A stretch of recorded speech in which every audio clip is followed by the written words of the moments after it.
अस्सलामु अलैकुम वरहमतुल्लाहि वबरकातुहू। इन्नल हम्दुलिल्लाहि नहमदुहु व नस्तईनुहु व नऊज़ु बिल्लाहि मिन शुरूरि अनफुसिना व मिन सय्यिआति अअमालिना मय यहदिहिल्लाहु फला मुदिल्ल लहु व मय युद्लिल फला हादिय लहु व अशहदु अल्ला इलाहा इल्लल्लाह वहदहु ला शरीका लहु व अशहदु अन्ना मुहम्मदन अब्दुहु व रसूलुहु अम्मा बअद। अऊज़ु बिल्लाहि मिनश शैतानिर रजीम। இன்னக்கல அலா ஹுலுகின் அஸீம்। கண்ணியத்திற்குரிய பெரியோர்களே, தாய்மார்களே, சகோதர சகோதரிகளே, அகிலத்திற்கு ஓர் அருட்கொடையாக அனுப்பப்பட்ட அன்னலம் பெருமகனார் ஸல்லல்லாஹு அலைஹி வஸல்லம் அவர்கள் தங்களுடைய 23 ஆண்டு கால தூதுத்துவ வாழ்க்கையின் பொழுது பல்வேறு பொறுப்புகளிலே தொண்டாற்றி இருக்கிறார்கள். ஆன்மீக தலைவராக ஒரு பக்கமும் ஆட்சி தலைவராக மறுபக்கமும் செயலாற்றி இருக்கிறார்கள். அதிலே அவர்களுடைய ஆட்சி அதிகாரங்கள், அரசியல் வாழ்க்கை எப்படி இருந்தது, இன்றைக்கு அரசியல்வாதிகள் நிலை என்ன, அரசியல் என்கின்ற அந்த துறை எந்த நிலையில் இருக்கின்றது என்ற ஒப்பீடுகளை அறிந்து கொள்வதற்கும், உண்மையிலேயே மக்களுக்கு சேவை செய்ய வேண்டும் என்ற உயரிய நோக்கத்தோடு செயல்பட விரும்பக்கூடியவர்கள் எப்படி தங்களுடைய அரசியல் பயணத்தை அமைத்துக் கொள்ள வேண்டும் என்கின்ற ஒரு வழிகாட்டுதலை அல்லாஹ்வுடைய தூதர் ஸல்லல்லாஹு அலைஹி வஸல்லம் அவர்கள் அழகிய முறையிலே காட்டி கொடுத்திருக்கிறார்கள். அதுல அரசியலை தூய்மைப்படுத்திய நபி ஸல்லல்லாஹு அலைஹி வஸல்லம்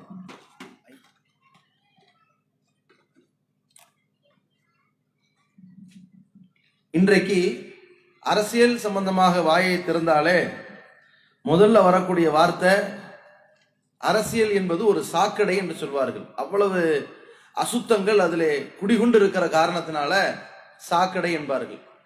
பொதுநல விரும்பிகள், சமூக சேவைகளில் தன்னை ஈடுபடுத்தி கொண்டவர்கள் ஒரு கட்டத்தில் நாங்கள் மக்களிடத்துல ஒரு எம்எல்ஏவாகி எம்பி ஆகி சேவை செய்ய போறோம், எங்களுக்கு ஒரு வாய்ப்பு தாருங்கள் என்று அரசியல் களத்திலே குதிக்கின்ற பொழுது எல்லா மக்களும் அவங்கள்ட்ட கேட்பாங்க, இவ்வளவு நாளா நீங்க ரோட்டிலிருந்து போராடுனீங்க, எத்தனையோ தான தர்மங்கள் போன்ற பணிகளில் ஈடுபட்டிருக்கிறீங்க, மக்கள் பேரிடரின் பொழுது நீங்கள் வாரி வழங்குவதற்கும் அவர்களுக்கு உறுதுணையாக இருப்பதற்கும் களப்பணி ஆற்றுனீங்க, இன்னைக்கு அரசியல் என்கின்ற இந்த சாக்கடையில போய் விழுந்திருக்கிறீங்களே, இது சரியா என்பதாக கேட்பார்கள். அதற்கு இவங்க என்ன சொல்லுவாங்க, நாங்க அரசியலை தூய்மைப்படுத்துவதற்காக போகிறோம் என்பார்கள். ஒவ்வொரு சமூக சேவகத்தில் ஈடுபடக்கூடிய ஒவ்வொருவருமே அரசியல் என்கின்ற அந்த பார்வை அது இப்பொழுது சாக்கடையா இருக்கிறது என்பதை ஒத்துக்கொள்வார்கள். ஆனால் உள்ளே செல்லும் பொழுது நாங்கள் எதற்காக போகிறோம், சாக்கடைக்கு வெளியே இருந்து அதை தூய்மைப்படுத்துவதற்கு போதுமான அளவிலே எங்களுக்கு ஆற்றலும் இல்லை, அது முழுமையாக தூய்மையும் அடையாது, உள்ளே இறங்கி முழுமையாக தொடை தெரிய போகிறோம் என்று சொல்வார்கள்.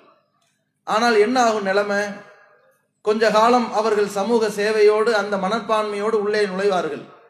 அவர்களை சுற்றிலும் ஏற்கனவே ஏற்பட்டிருக்கின்ற துர்நாற்றங்கள் அப்படியே அவர்களையும் ஒட்டி கொண்டு அவர்களுடைய மனதையும் மாற்றிவிடக்கூடிய நிலையில்தான் இன்றைய அரசியல் இருக்கிறது. தெளிவான இறை நம்பிக்கையோடு நல்லதொரு திட்டத்தோடு லட்சியத்தோடு ஒரு அரசியல்வாதி பயணிக்க முடியாத சூழ்நிலை அரசியல்ல இருக்கிறது. அந்த அளவிற்கு அரசியல்வாதிகள் மிகப்பெரிய அந்த துறையை நாசமாக்கி வைத்திருக்கிறார்கள். எப்படி சொல்லுவாங்க, ஊர் உலகத்துல சம்பாதிப்பதற்கு எந்த விதமான தொழில் துறையும் கிடைக்காவிட்டால் அவர்கள் தேர்ந்தெடுக்கிறது இந்த அரசியல். ஈஸியா சம்பாதிக்கலாம், மக்களை ஏமாத்தலாம், கொள்ளையடிக்கலாம் என்று பொருளாதாரத்தை ஈட்டுவதற்காக இதை பயன்படுத்தி கொண்டிருக்கிறார்கள். ஊர் மக்கள்கிட்ட எந்த விதமான ஒரு பெயர் கிடைக்கவில்லை அல்லது அசிங்கப்பட்டிருந்தால் அவர்கள் தங்களுடைய பெயரை தக்க வைப்பதற்கு இப்பொழுது அவர்களுக்கு தேவைப்படுவது கட்சி, அதற்கு பிறகு தேவைப்படுவது அரசியல்.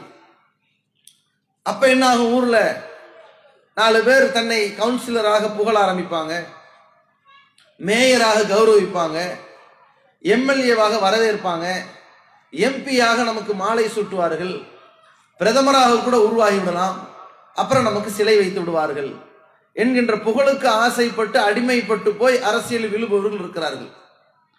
இன்னொரு பக்கம் என்ன செய்வார்கள்?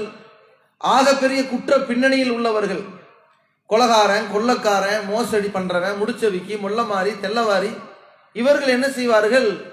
இன்னைக்கு நம்ம சமூகத்துல நடமாடும் பொழுது நமக்கு ஏகப்பட்ட கிரிமினல் பின்னணிகளோட நம்ம நடமாடுறோம். எப்ப வேணாலும் நம்மளை போட்டு உள்ள வச்சிருவாங்க, குண்டாசுன்னு தள்ளிடுவாங்க, தேசிய பாதுகாப்பு சட்டம்ன்ற பேர்ல ஏதாவது தண்டனை கொடுத்துருவாங்க. இப்ப நம்மை நாம் காத்துக்கொள்வதற்கு ஒரே ஒரு வழி, அரசியல்ல போய் விழுந்துடலாம். அதிலும் குறிப்பாக தன்னை காத்துக்கொள்வதற்கு இப்ப இருக்கிற ஒரு வழி என்ன? இப்பொழுது ஆளும் மத்திய அரசோட சேர்ந்துக்கலாம். ஏன்? இவர்களுடைய கேந்திரமே 1ஆம் நம்பர் அயோக்கியர்களை ஒன்று திரட்டக்கூடிய ஒரு கேந்திரம், கிரிமினல்களை ஒன்று திரட்டக்கூடிய கேந்திரம். குண்டு வைக்கிறவன், மக்கள்கிட்ட பிரிவினை ஏற்படுத்துறவன், கஞ்சா கடத்தினவன், கொள்ளையடிச்சவன், இவர்களுக்கு இப்ப இருக்கிற ஒரு பெரிய ஒரு இடம் எது? மத்திய அரசு தான், ஆளும் அரசு தான். நேரா அங்க போய் சரணடைந்து விடுவார்கள். அப்ப இந்த மாதிரியான நிலையில் தன்னை காப்பாற்றிக் கொள்வதற்கு அரசியலை பயன்படுத்தி கொண்டிருக்கிறார்கள். இப்படி வரக்கூடியவர்கள் யாராவது மக்கள் நலன் மீது அக்கறை கொண்டவர்களா இருப்பாங்களா? மக்கள் நலன் மீது கொஞ்சமாவது உள்ளுணர்வு அவர்களுக்கு இருக்குமா? இருக்கவே இருக்காது. அப்ப பொருளாதாரத்தை அள்ளி இறைக்கிறார்களே என்றால் அரசியல்ல தடம் பதிப்பதற்கு எதையும் செய்வார்கள். காசு கொடுப்பார்கள்.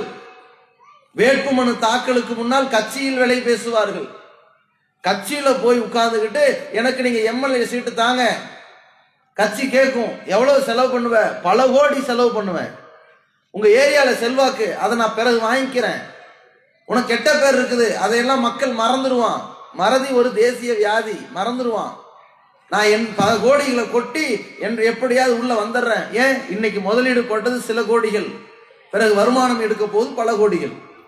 அந்த அடிப்படையில் ஒரு வியாபார பேரமாக பேசித்தான் உள்ளே வேட்புமனுக்குள்ள வருவான், வேட்பாளராக நிற்பான். வேட்பாளர் அறிவிச்சதுக்கு பிறகு கொட்டுன்னு கொட்டுவான் பொருளாதாரத்தை, கருப்பு வெள்ளன்னு எல்லா பணத்தையும் கொட்டி மக்கள்கிட்ட ஓட்டுக்களை விலை பேசுவார்கள். ஒரு ஓட்டுக்கு இவ்வளவு என்பார்கள். வாக்குறுதியிலே அள்ளி வீசுவார்கள். எந்த அளவிற்கு வாக்குறுதி வீசுவார்கள்? அந்த வாக்குறுதியை நிறைவேற்றும் அளவிற்கு அரசுக்கு காசு இருக்குதான்னு கேட்டா இருக்காது. அவர்கள் சொல்லுகிற வாக்குறுதியை எல்லாம் அரசு நிறைவேற்றும் அளவிற்கு பொருளாதாரம் இருக்குதா?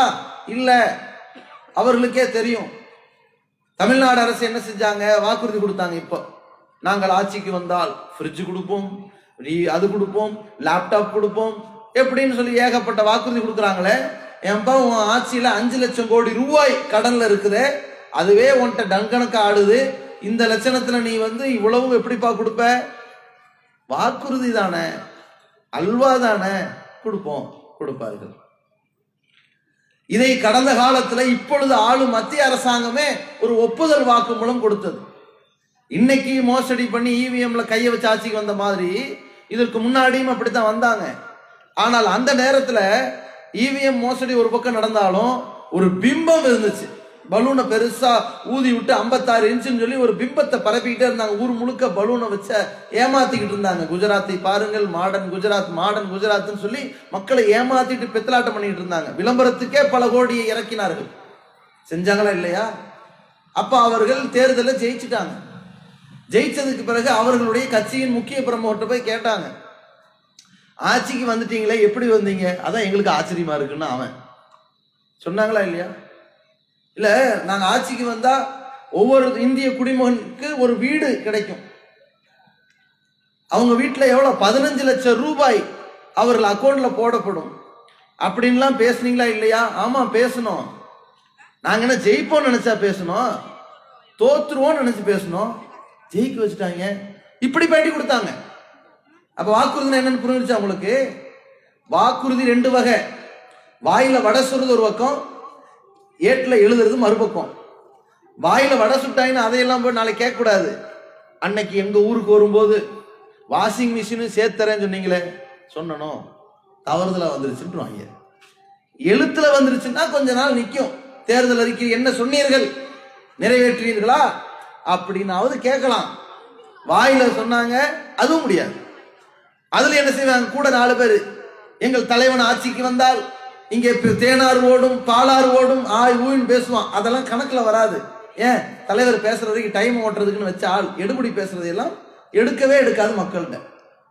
எதுக்கு இதை சொல்ல வரோம்னா, தேர்தல் என்று வந்துவிட்டால் அவர்கள் கொடுக்கின்ற எல்லா வாக்குறுதியும் எதற்கு? மக்களுக்கு சேவை செய்யறதுக்கா?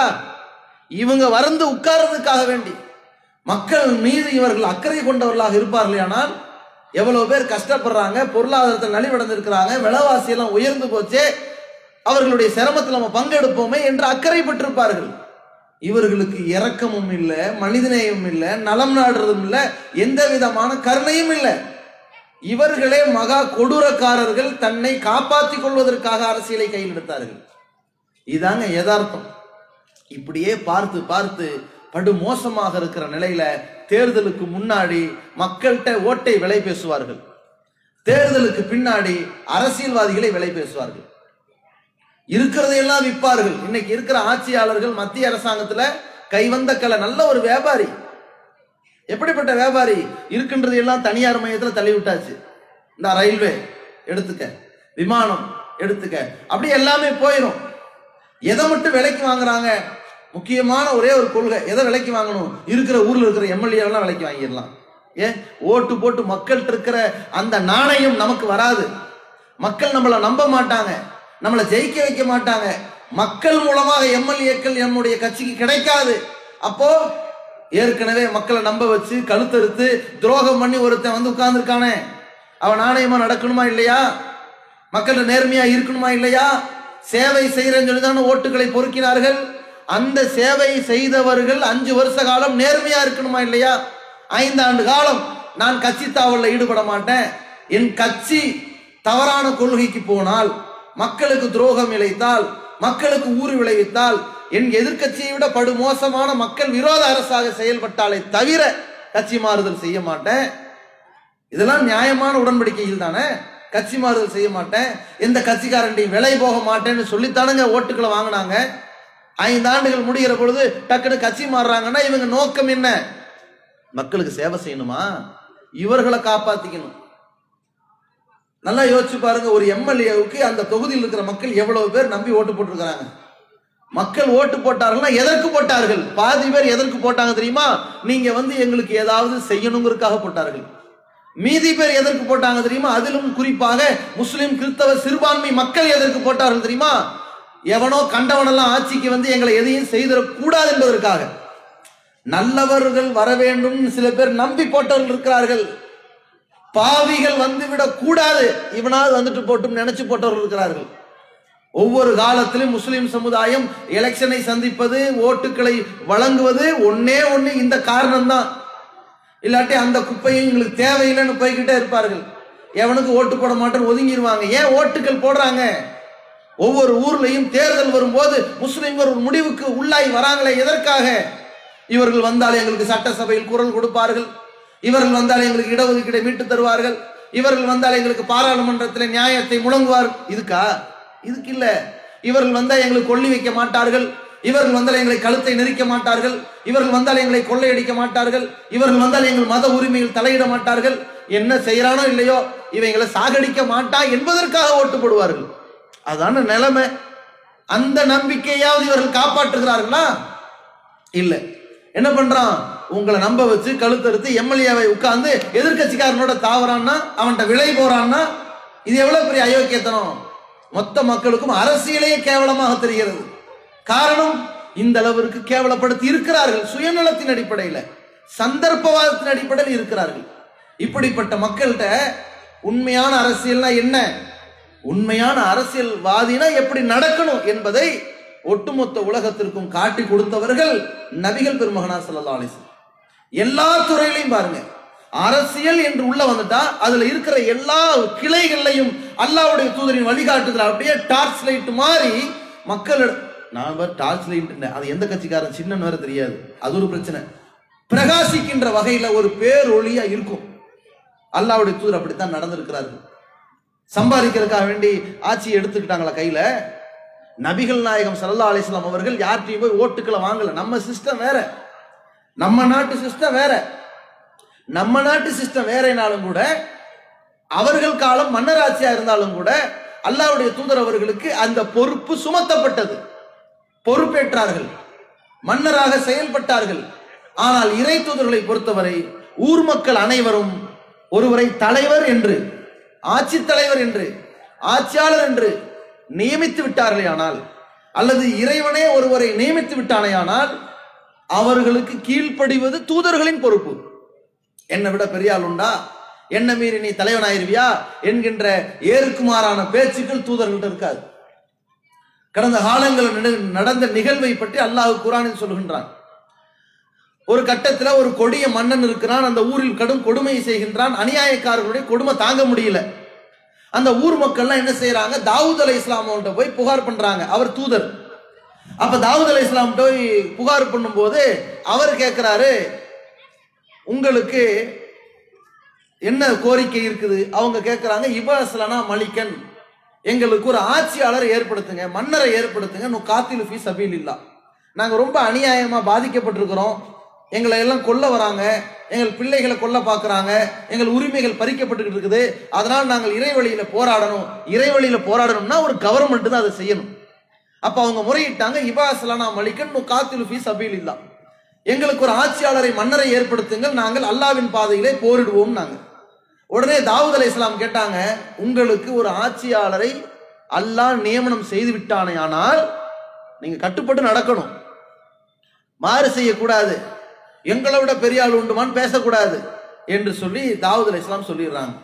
அல்லாஹ் ஒருவரை ஆட்சியாளரை நியமனம் பண்ணிடுறான். யார? தாலூத் என்பவரை. அப்ப தாவூத் அலைஹிஸ்ஸலாம் சொல்றாங்க, இன்னல்லாஹ் கது பாஸ ஃபீக்கும் தாலூத்த மலிகா, தாலூத்தை உங்களுக்கு மன்னராக அல்லாஹ் அனுப்பிவிட்டான், தேர்வு செய்து விட்டான் அப்படின்னு சொன்ன உடனே அங்க இருக்கிற மக்கள்கிட்ட ஒரு சர்ச்சை ஆரம்பிக்குது. அவருக்கு எப்படி அரசாட்சியை கொடுக்கிறது? அவர் எப்படி அரசர் ஆகலாம்? அவரை விட எங்களுக்கு தகுதி இல்லையா? செல்வம் இல்லையா? ஆற்றல் இல்லையா?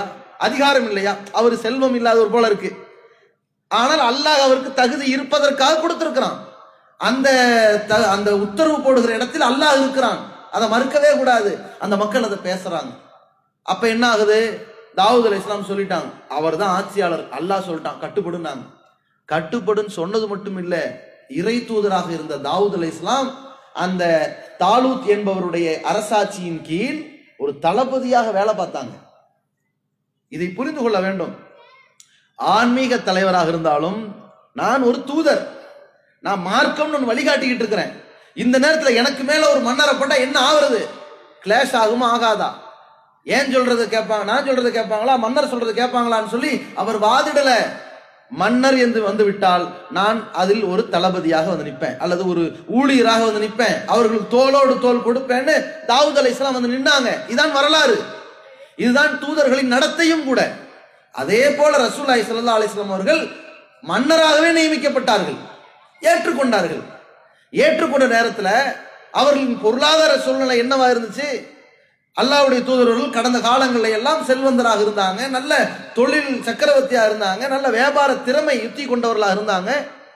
மதீனாவிலே ஹிஜ்ரத் செய்து வந்து விட்டார்கள், மக்கால எல்லாத்தையும் விட்டுட்டு வந்துட்டாங்க. இப்ப அவர்கள்ட்ட இருக்கக்கூடிய செல்வாக்கு செல்வம்னு வந்து பாத்தீங்கன்னா 100 ஆடுகளை பராமரிக்க முடியும், அவ்வளவுதான் அவர் கெப்பாசிட்டி. அதற்கு ஏற்றவாறு ஒரு நிலம் இருந்துச்சு, இதெல்லாம் ரசூலுல்லாஹ்வுக்கு சொந்தமானது. ஒரு நிலம் 100 ஆடுகளை வைத்து பராமரிப்பார்கள், அந்த அளவுக்கு ரசூலுல்லாஹ்ட்ட கெப்பாசிட்டி இருந்துச்சு. கொஞ்சம் பணமும் இருந்துச்சு, ஒட்டகம் இருந்துச்சு.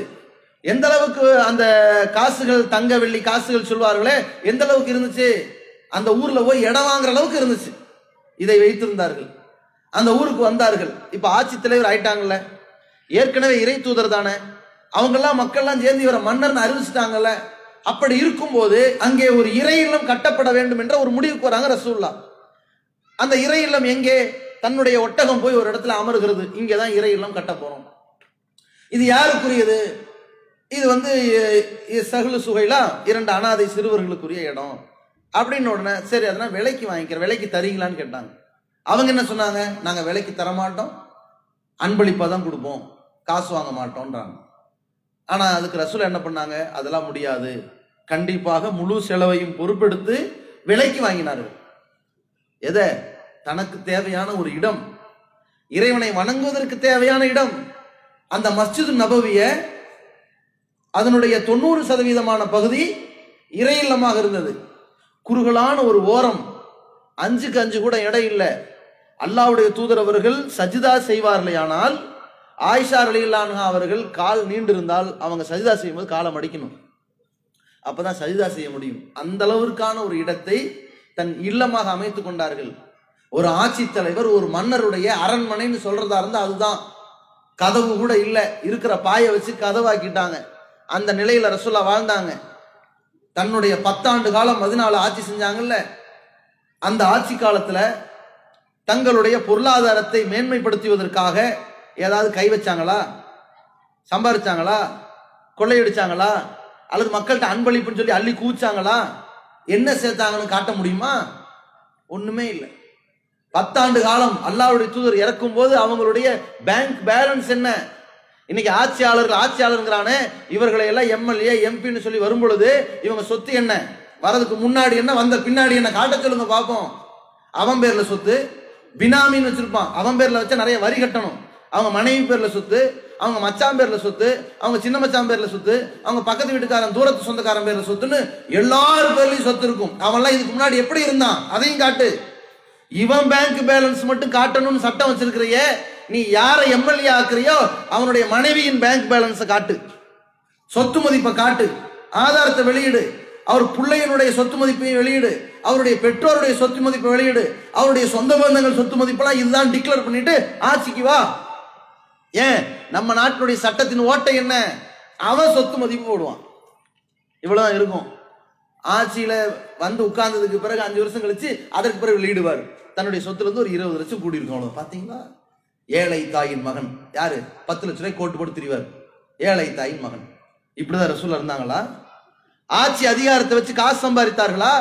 கிழிந்த சட்டைகளை தேய்த்து கொண்டுதான் வாழ்ந்தார்கள். அரசாங்கத்தின் பேர்ல எத்தனை ட்ரெஸ் கேட்டாங்களா? சொல்லுங்க பாப்போம். தங்களுடைய வாழ்க்கை தரத்தை இந்த ஆட்சி அதிகாரத்தை வைத்து ஒரு கட்டத்திலும் எடுத்துக்கொள்ளல. நம்ம நினைக்கலாம் ஒருவேளை அங்க நாடே ரொம்ப பின்தங்கிய நாடு போல, இன்னைக்கு சோமாலியா மாதிரி ரொம்ப பின்தங்கிய நாடுன்னு கூட நினைக்கலாம். ரசூலுல்லாஹி ஸல்லல்லாஹு அலைஹி வஸல்லம் மதீனாவுல ஆட்சி தலைவராக இருந்த போது அந்த துவக்க காலத்தில் நாடே பின்தங்கிதான் இருந்துச்சு. எந்த அளவு இருக்குன்னா, போர்க்களத்தில் கொல்லப்படுபவர்கள் ராணுவ வீரர்கள். அவங்க தானே அரசாங்கத்தின் கஜானாக்கள் முக்கியமானது ராணுவத்துக்கு யூஸ் ஆகும். ராணுவ வீரர்கள் கொல்லப்படுறாங்க, அந்த சஹாபாக்களை அடக்கம் செய்யறாங்க, அவர்களுக்கு போத்துவதற்கு துணி இல்லை. அப்படி இருந்துச்சு மதீனா கவர்மெண்ட் ஸ்டார்டிங்ல. ஆனால் கடைசி நிலை எப்படி இருந்துச்சு? ரசூலுல்லாஹி ஸல்லல்லாஹு அலைஹி வஸல்லம் மரண தருவாய்க்கு சற்று முந்தைய காலம் எப்படி இருந்துச்சு? கடந்த காலங்கள மதீனாவுடைய துவக்க காலத்துல எல்லாம் ரசூலுல்லாஹ் ஒரு மன்னர் வராரு, கேட்டதை தருவாருங்கிற பேர் இருந்துச்சு. கிராமவாசிகள்லாம் நபிகளார்ட்ட எதையாவது கிடைக்காதான்னு கேட்க போய் முண்டி அடிச்சு மோதி நபிகளாரை முள்வெளியில் தள்ளி இருக்கிறார்கள். முள்ளு மரத்துல விழுந்த ரசூலுல்லாஹ் கூட எந்திரிச்சு, எங்க கையில கஜானால காசு இல்ல, இருந்தா இந்த மலைக்கு இடையில் இருக்கிற இடைவெளி அளவிற்கு சொத்துக்களை உங்கள்ட்ட கொடுத்துருப்போம். ஆடுகள் இருக்கா, ஆடுகளை கொடுத்துருப்போம். எங்கள்கிட்ட அவ்வளவு இல்லைன்னாங்க ரசூலுல்லாஹ். அது ஆரம்ப கட்டங்கள். பிற்காலத்துல என்னாச்சு? ரசூலுல்லாஹி ஸல்லல்லாஹு அலைஹி வஸல்லம் சொல்றாங்க, ஒரு ஜனாசா கொண்டு வரப்படும் போது சொல்றாங்க, மன்தர் அன அவுலாபில் மூமினீன மின் அன்ஃபுஸிஹிம், இறை நம்பிக்கையாளர்களுக்கு நான் உயிரை விட மேலானவன் தான். அதுக்காக அவர் சொத்தெல்லாம் நமக்குன்னு சொல்ல மாட்டோம். ரசூல் அப்படி எடுத்துக்க மாட்டாங்க. சொல்றாங்க, மண் தரக்க மாலன் ஃபலி வரசத்திகி, உங்கள யாராவது இறந்தவர்கள் சொத்துக்களை விட்டு சென்றால் அவர்கள் வாரிசுகளுக்கே அது போகட்டும், எடுத்துக்குங்க. ஒமன் தரக்க கல்லன், இறந்து போனவர் சுமைகளை விட்டு சென்றால் இளைய ஏன்ட்டு அந்த பிரச்சனையை கொண்டு வாங்கன்னாங்க. கவர்மெண்ட் பார்த்துக்கும். கடன் பட்டிருக்காரா, பல நெருக்கடிகளுக்கு ஆளாயிருக்காரா, அவரை விட்ட கதியால் தன் குடும்பமும் தன் பிள்ளைகளும் இப்பொழுது மிகப்பெரிய இழப்பில் இருக்கிறார்களா, பிரச்சனையை அரசாங்கம் பொறுப்பெடுத்துக் கொள்ளும். மறுவாழ்வு திட்டத்தை நபிகள் நாயகம் அறிவிக்கும் அளவிற்கு கஜானாக்கள் குவிஞ்சுது. ரசூலுல்லாஹ் எடுத்தாங்களா? எடுக்கல. எந்த அளவிற்கு? ரசூலுல்லாஹ் இறந்த நேரத்துல அவருடைய போர் கவசத்தை வாழுகிற காலத்தில் அடமானம் வைத்து, யூதர்ட்ட அடமானம் வைத்து கோதுமை வாங்கி சாப்பிட்டார்கள் என்றால் ஏன் கஜானால கை வைக்கல? இல்லாமலா இருந்துச்சு? இருந்துச்சு, குவிந்து கிடந்துச்சு. அது நமக்கு அனுமதிக்கப்பட்டது இல்லை. நாம் இதை எடுத்தால் அல்லாஹ் நம்மை விசாரிப்பான் என்கிற உள்ளுணர்வு இருந்துச்சு. இந்த குற்ற உணர்ச்சி எந்த அரசியல்வாதியா இருக்குதா? ஒருத்தன் ஆட்சிக்கு வரான்னா எல்லா வகையான குற்ற உணர்ச்சி இருக்கணும். நாம சரியான முறையில பொறுப்பை நிறைவேற்றுகிறோமா? மக்களுக்கு சேவைதான் ஒழுங்கா செய்கிறோமா? மக்களுக்கு நலம் நாடுகிறோமா? நம் சட்டங்களால் நம் திட்டங்களால் மக்கள் சந்தோஷமாகத்தான் இருக்கிறார்களா? மக்களை முன்னேற்ற பாதையில் தான் கொண்டு செல்கிறோமா? நம்முடைய திட்டங்கள் ஆரோக்கியமாகத்தான் இருக்கிறதா? அல்லது மக்கள் அழிந்து போகிறார்களா? அழிந்து போகிற மக்களுக்காக நாம் கவலைப்பட்டுத்தான் இருக்கிறோமா என்று ஒவ்வொரு கணத்திலும் ஒரு குற்ற உணர்வு உள்ளவன் தான் தலைவன். அது இருக்காங்க யாருக்காவது? நாடு விலைவாசி உயர்வுல தாண்டவம் ஆடுது. ஏன் வெங்காய விலை உயர்ந்துச்சுன்னு கேட்டா என்ன பதில் சொன்னாங்க? நாங்க வெங்காயம் சாப்பிடுறது இல்லைன்னாங்க. ஏன் பெட்ரோல் டீசல் விலை உயருதுன்னு கேட்டா, கேஸ் விலையெல்லாம் கூடிடுச்சுன்னு கேட்டா, அடுப்பு விறகுல எரிச்சு சாப்பிடுங்கிறாங்க. நாளைக்கு ஏன் தண்ணீர் விலை கூடுதுன்னு கேட்டா, நான் தண்ணி குடிக்கலன்னு சொல்லுவாங்களா? அப்ப தண்ணி குடிக்காம எதை குடிக்கிறேன்னு மக்கள் கேட்பாங்களா மாட்டாங்களா? இந்த நிலையில எவன் எப்படி செத்தாலும் கவலை இல்லைன்னு இருக்கிறான். இவன்லாம் ஒரு ஆட்சியாளனா? கொரோனா ஊரடங்கு நேரத்துல பார்த்தா ஊரே சொந்த ஊருக்கு போக முடியலையா? புலம்பெயர் தொழிலாளர்கள். இதுவே இப்படி கேட்கறதே ரொம்ப கவலையா இல்லையா? அது என்ன புலம்பெயர் தொழிலாளிகள்? நம்ம ஊர்ல சொந்த ஊர்ல வேலை வாய்ப்பு இல்லைன்னு அர்த்தம். இந்த ஊர்ல இருந்தா பொழைக்க முடியலன்னு அர்த்தம். வேற மாநிலத்துல போனாதான் பொழைக்க முடியும்னு அர்த்தம். கல்கத்தால இருந்து, பீகார்ல இருந்து, ஒரிசால இருந்து, உத்தரப்பிரதேசத்திலிருந்து பாம்பேவுக்கும், மகாராஷ்டிராவுக்கும், பூனேவுக்கும், மத்திய பிரதேசத்துக்கும், தமிழ்நாட்டுக்கும், கேரளாவுக்கும் வேலைக்கு வந்த எத்தனையோ பேர், பல லட்சக்கணக்கானவர்கள். அதை புள்ளி வரைஞ்சாங்க. கடந்த கால ஆட்சியாளர்களை விட இந்த காலத்தில் சமகாலத்துல நிறைய பேர் புலம்பெயர் தொழிலாளர் வந்துட்டாங்க. ஊரடங்குன்னு ஆயிப்போச்சு. கோவிட்-19 அறிவிச்சுட்டாங்க. எல்லாம் லாக்டவுனா இருக்கு. ஊருக்கு போகணும். திரும்பி ஊருக்கு போகணும்னா வாகனத்தை இயக்குறோம். டபுள் விலையில பஸ் டிக்கெட்டு காசு கொடுறானா அவன் கையில எப்படி இருக்கும் காசு? இலவசமா அவன் ஊர்ல அவனை சேர்த்து வைக்கணுமே. அதை பத்தி கவலைப்பட்டுச்சு அரசு. விளக்கு வைங்க, பட்டாசு கொடுத்துங்க, லைட் ஆஃப் பண்ணுங்க, திட்டம் காப்பாத்துறதுக்கு திட்டம். இதுதான் கேட்டான அவன். இவன் வீட்டுல அடுப்பறையிலே அதுக்கு என்ன வழின்னு கேட்டான. அதுக்கு சொன்னாங்களா? ஊருக்கு போக முடியல, கால் கடந்து குழந்தை பசியால் இறந்து பிணமாக ஊர் போய் சேர்ந்தவர்கள் இல்லையா? இந்த லாக்டவுன் அது நடக்கலையா? வயதானவர்கள் கால் கடந்து நடந்து காலில் பெரிய ஒரு ஓட்டை. இதுதான் இந்தியா. இதான் இந்தியா. இப்படி அழிச்சாங்களே. இவர்களின் கஷ்டம் அவர்களுடைய உள்ளத்தை துளைச்சிருக்கணுமா இல்லையா? இவ்வளவு கஷ்டப்படுறாங்களா என் ஆட்சியில? கவலைப்பட்டிருக்கணுமா இல்லையா? அந்த கவலை கொண்ட வந்து அரசியல்வாதி அவன் தான் தூய்மையான அரசியல்வாதி. அல்லாஹ்வுடைய தூதர் ஸல்லல்லாஹு அலைஹி வஸல்லம் அவர்கள் ஒவ்வொரு நடவடிக்கையிலையும் அந்த உணர்ச்சி இருக்கும். எந்த அளவிற்கு? ஒரு பேரிச்சம்பழத்தை எடுக்கிறாங்க, நபிகளாருக்கு அதுல தேவை இருக்குதுங்க. ஆட்சியாளர் தான். அவங்க வீட்டுல 3 மாசம் அடுப்பெரியல, பொருளாதார நிலை அவ்வளவுதான். சில அன்பளிப்பாக வருகிற அந்த பால் அதை வாங்கி குடிச்சிருக்கிறாங்க. நபி ஸல்லல்லாஹு அலைஹி வஸல்லம் அவர்கள் தங்களுடைய உணவு கிடைச்சிருக்கிற போது, அரபிகளை பொறுத்த வரைக்கும் 2 வேளை உணவு சாப்பிடுவாங்க. காலை அப்புறம் மாலை, மதியம்னு ஒண்ணு கிடையாது. அந்த காலை உணவு ரசூலா சாப்பிட்ட பொழுது துவா செய்யறாங்க, இறைவா இந்த முகமதுடைய குடும்பத்தாருக்கு இரவு நேர உணவுல பரக்கத் செய்ய இறைவான்னு. அடுத்த வேளை உணவு கேட்டாங்க அல்லாட்ட. அந்த தேவையுடையவர்களா இருந்தாங்க. பொருளாதாரம் இல்ல, தனக்கென்ற பொருளாதாரம் இல்ல. போர்க்களத்துல போய் நிக்கிறாங்க. ராணுவ அதிகாரிகள் அடிப்படையில அரசாங்க கஜானால இருந்து செலவழித்து சாப்பிட்டு கொள்ளலாம். ஆனாலும் போர்க்களத்திலும் தன்னுடைய பொருளாதாரத்துல சாப்பிடணும். அரசு கருவூலத்திலிருந்து கை வைக்க கூடாதுன்னு சொல்லி சாப்பிட வழி இல்லாம வயிற்றுல கற்களை கட்டி கொண்டு களத்தை சந்தித்தார்கள் ரசூலுல்லாஹ். என்ன சம்பாரிச்சிட்டாங்க? அந்த நபி ஸல்லல்லாஹு அலைஹி வஸல்லம் அவர்களுக்கு ஒரே ஒரு பேரிச்சம்பழம் எவ்வளவு தேவையா இருந்திருக்கும். அப்படிப்பட்ட தூதர் சொல்றாங்க, இது பைத்துல் மாலுடைய பொது நிதியினுடைய பேரிச்சம்பழமாக இருக்குமோ என்று நான் பயப்படாவிட்டால் இதை உடனே நான் சாப்பிட்டுருப்பேன். நாங்க இதான் தேவைங்க. தேவை இருந்துச்சு, ஆனா ஒரு உள்ளுணர்ச்சி இருக்கு பாருங்க. இது பொது நிதியா இருந்துட்டா நம்ம அல்லாட்ட போய் பதில் சொல்லணுமா இல்லையா? இதாங்க நியாய உணர்வு. அல்லாஹ் கேட்கின்றான், பாவிகளை கேட்கின்றான், வரவு அந்த அளவு நிறுவையில் மோசடி செய்பவர்களை பற்றி கேட்கின்றான். அலா யதுன்னு உலாயிக்க அன்னஹும் மபூசூன் லியௌமின் அதீம். மகத்தான பிரம்மாண்டமான நாளில் இவர்களெல்லாம் அல்லாஹ்வின் முன்னிலையில் எழுப்பப்படுவார்கள் என்று அவர்கள் சிந்திக்க வேண்டாமா? அல்லாஹ் கேட்கிற கேள்விக்கு என்ன பதில் சொல்ல போகிறார்கள் என்று சொல்லி அந்த மறுமையை அல்லாஹ் நினைவூட்டான் பாருங்க. அந்த எண்ண ஓட்டம் இந்த ஆட்சியாளர்கிட்ட இருந்துச்சு. நபி ஸல்லல்லாஹு அலைஹி வஸல்லம் இருந்துச்சு. எப்படிப்பட்ட உணர்வு, தன் பேர குழந்தைங்க பேரிச்சம்பழத்தை எடுத்து வாயில வச்சிருக்கிறாங்க. கஷ் துப்பது, இது பொது சொத்திலிருந்து இந்த முகமதுடைய குடும்பத்துக்கு ஹலால் இல்லைன்னு உனக்கு தெரியாதா? யார் அதட்டினாங்க? 20-30 வயசு மதிக்கத்தக்க பேர பிள்ளைங்களா? சின்ன பிள்ளைங்க எடுத்து வாயில பட்டிருக்கு. சின்ன பிள்ளைங்க என்னமோ சாப்பிட்டு இருக்குன்னு சொல்லலாமா இல்லையா? அந்த உணர்வு கூட வரக்கூடாது. இது பொது நிதி, இது நமக்கு ஹராம் அப்படின்னு ரசூலுல்லாஹி ஸல்லல்லாஹு அலைஹி வஸல்லம் வழிகாட்டி கொடுத்திருக்கிறாங்களே, அப்படி ஒருத்தரை காட்ட முடியுமா? யாருக்கும் நம்முடைய ஆட்சியில குற்றங்கள் நடந்துடக்கூடாது, துரோகங்கள் நடக்கக்கூடாது, இழப்புகள் நடக்கக்கூடாதுன்னு பயந்தவங்க ரசூலுல்லாஹ். நம்மால் யாரும் கஷ்டப்பட்டுறக்கூடாது அறிவிப்பாங்க. எஸ்ஸிரு வலாத்து அஸ்ஸிரு, மக்களுக்கு இலகுவாக்குங்க. சட்டம் போடுறது பெருசு இல்ல, அது இலகுவா இருக்குதா? மக்கள் இலகுவா நடைமுறைப்படுத்துறாங்களா?